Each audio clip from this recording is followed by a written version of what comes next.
I got my first apartment on my own after college. It was a small but decent one-bedroom in an older building. Nothing fancy, but it was mine. The landlord was an older guy named Mr. Carson who lived on the first floor.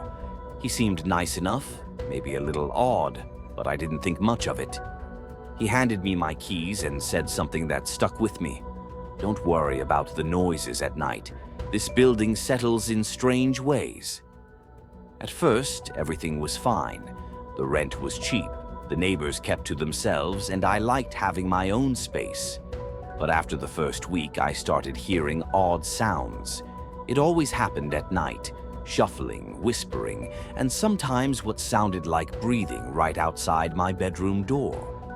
Every time I got up to check, the hallway was empty. Then things started moving, small things at first.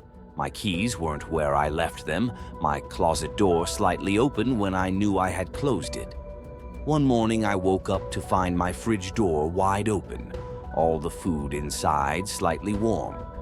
I started to wonder if I was just being forgetful. Maybe I hadn't closed the door all the way. One night I woke up suddenly to a faint creaking noise. It was coming from my bedroom closet. My heart pounded as I turned on the lamp, staring at the door. It was slightly ajar. I was sure I had closed it before bed. Slowly, I got up, feeling a deep sense of dread creeping over me. I reached for the handle and yanked it open. Nothing. Just my clothes hanging there. I exhaled, laughing nervously at myself. But as I turned to go back to bed, I noticed something that made my stomach drop. There were footprints, faint but clear, leading from my closet to the door. Footprints that weren't mine. The next morning, I told Mr. Carson about it. He laughed in a way that made my skin crawl and said, "This building has a history.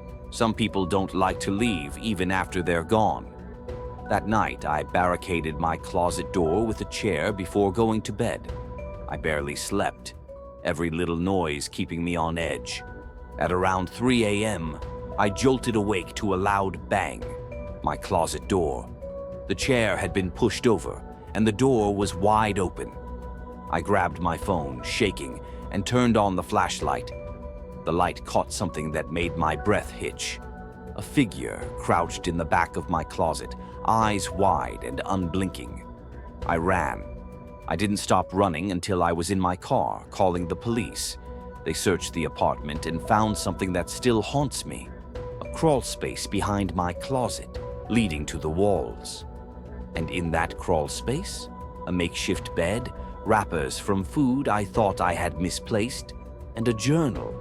Inside were notes about me, what time I went to bed, when I left for work, and the final entry, written the night before. "I think she knows I've been watching,"